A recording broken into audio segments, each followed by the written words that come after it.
मेरा नाम उर्वशी त्यागी है। आज मैं आप सबके साथ डिस्कस करने जा रही हूँ agency under Indian Contract act. तो सबसे पहले agency chapter 10 of Indian Contract act में डिफाइन है और अब हम देखेंगे कि एजेंसी होती क्या है।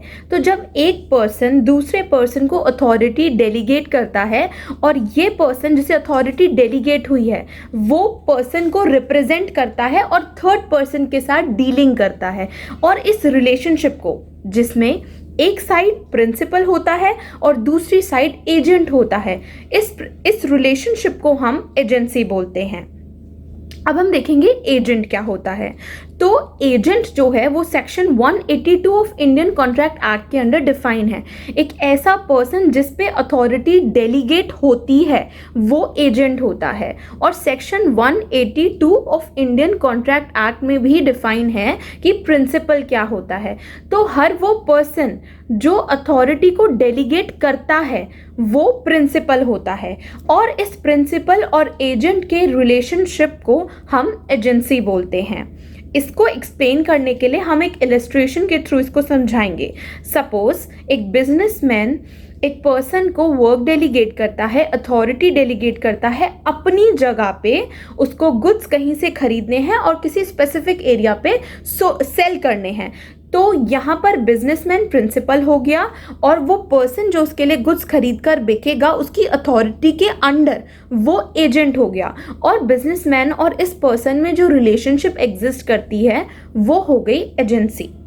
अब हम देखेंगे कि who can be N agent, कौन कौन पर्सन एजेंट हो सकता है, और ये चीज़ दी हुई है इंडियन कॉन्ट्रैक्ट एक्ट के सेक्शन 184 में। तो हर वो पर्सन जो मेजर है और साउंड माइंड का है वो एजेंट हो सकता है।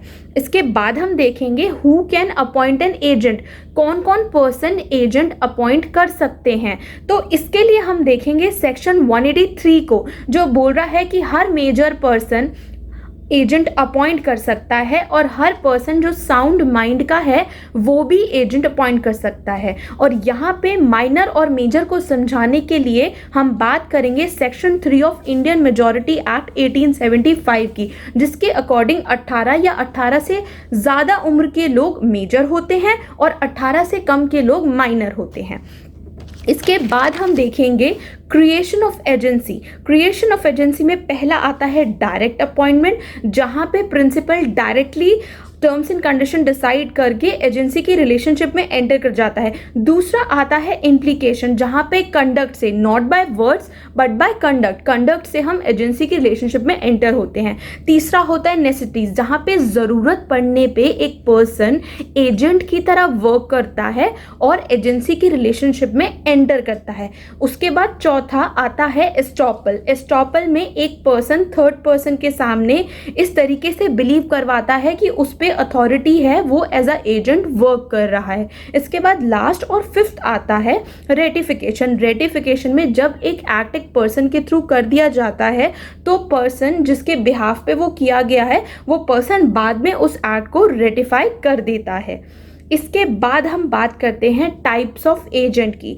सबसे पहले आता है स्पेशल एजेंट। स्पेशल एजेंट्स वो एजेंट्स होते हैं जो किसी पर्टिकुलर स्पेसिफिक टास्क के लिए अपॉइंट किए जाते हैं। दूसरा आता है जनरल एजेंट। जनरल एजेंट वो होते हैं जो ग्रुप ऑफ जनरल टास्क के लिए अपॉइंट किए जाते हैं। तीसरा आता है सब एजेंट, जिसकी बात section 191 of Indian Contract act में भी दी गई है। और इस तरीके से सब एजेंट, को agent, brokers, auctioneer, commission agent, ये सब भी एजेंट्स के टाइप हैं। अब हम बात करेंगे अथॉरिटी ऑफ एजेंट की, और इसके लिए हम समझेंगे section 187 of Indian Contract Act को। Section 187 of Indian Contract Act दो तरीके की अथॉरिटी की बात करता है। पहली एक्सप्रेस्ड अथॉरिटी और दूसरी इम्प्लाइड अथॉरिटी।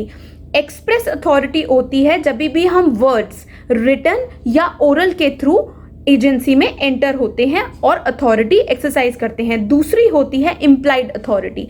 इम्प्लाइड अथॉरिटी का मतलब होता है नॉट बाय वर्ड्स लेकिन कंडक्ट के थ्रू। अब बात आती है एजेंट्स की ड्यूटी की। एजेंट्स की कुछ इंपॉर्टेंट ड्यूटीज हैं। प्रिंसिपल से किसी भी फैक्ट को कंसील या हाइड ना करना, प्रिंसिपल के साथ किसी भी तरीके का फ्रॉड ना करना, जो भी असाइनमेंट, काम, टास्क स्पेसिफिक या जनरल उसे दिया गया है उसे टाइम पर सही तरीके से पूरा करना, और अपनी अथॉरिटी जो उसे प्रिंसिपल ने अथॉरिटी डेलीगेट करी है उसको ऑनेस्टली ऑन टाइम हर तरीके से पूरा करके एजेंसी में जो भी फंक्शंस उसे मिले हैं उनको कंप्लीट करना। अब बात करेंगे टर्मिनेशन ऑफ एजेंसी की। टर्मिनेशन ऑफ एजेंसी 5 तरीके से होती है।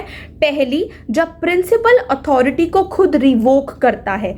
दूसरी, जब एजेंट जो अथॉरिटी उस पर डेलीगेट की गई है उसको रिनाउंस करता है।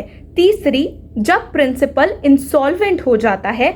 और चौथी, जब प्रिंसिपल या फिर एजेंट या फिर दोनों की डेथ हो जाती है। और पांचवी, जब बिजनेस ऑफ एजेंसी कंप्लीट हो जाता है।